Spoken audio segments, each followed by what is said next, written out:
Hi everybody, thank you so much for joining me today. My name is Miss Jen and welcome back to Sensory Solutions. Kitty Quest Children's Museum! Love of learning starts here.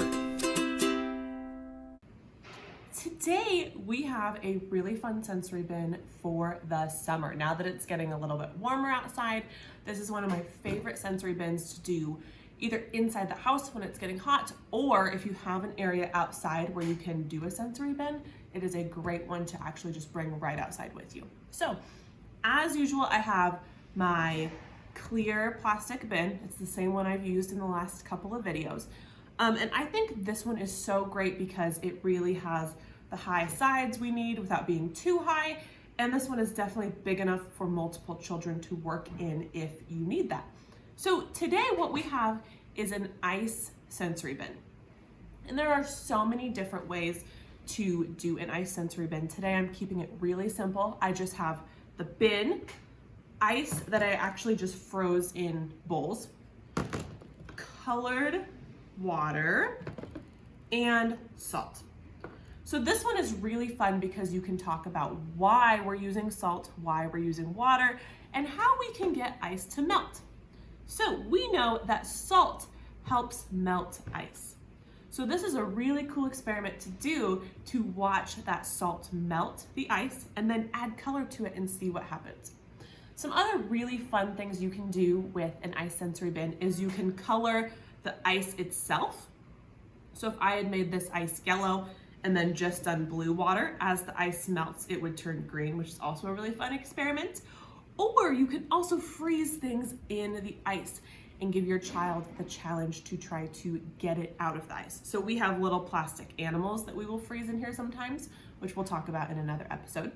But you can ask them how they think they can get the animals out of the ice the fastest. And it really allows them to problem solve and think through what's happening and try to find a solution. So today for the sensory bin, like I said, I'm keeping it really simple. And it's just a really fun one, like I said, to bring outside with you, especially when it gets really hot. You have this ice, it's melting, it will cool you down, and it's really great. So let's take a little bit of a closer look at the bin itself. So as you can see, I just froze bowls of ice. I think that's a really fun way to do this with minimal prep time. You can also give them ice cubes. You can give them the whole ice cube tray also, just to give them another element to this bin. But what we're gonna do is we are going to take some salt and I'm going to sprinkle it over the top of the ice. And this will actually help to melt it. Like I said, there you go, you can already hear it cracking as it melts. So it's gonna help break down that ice, help it melt a little faster. And then once it starts to melt, we can add the color. I'm gonna go ahead and add some yellow to this ice.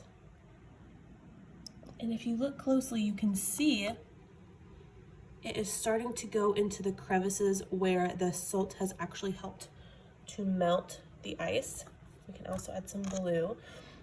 It teaches us all about color mixing, for one, if you do more than one color, but also just about the scientific process and how salt helps melt ice, chemical breakdowns, different things like that. So if you look, you can see all of the little holes that the salt has created, and the color will start to seep into those holes and actually melt the ice even faster. So this is a fun challenge that you can give the kids in the summer. Ask them how they could melt the ice the fastest, especially if you put those little animals or buttons or anything in the ice to help have them something to extract. Also just adds an element of fun to this activity and really lets them think through their problem solving skills.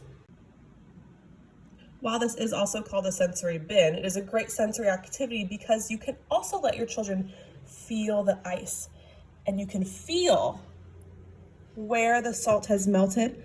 It's just a really interesting textural experience. And it's also a great art activity. If you give them even more colors, you could really do some great color mixing with this type of sensory bin. All right, everybody, that's just a really quick intro to the ice sensory bin.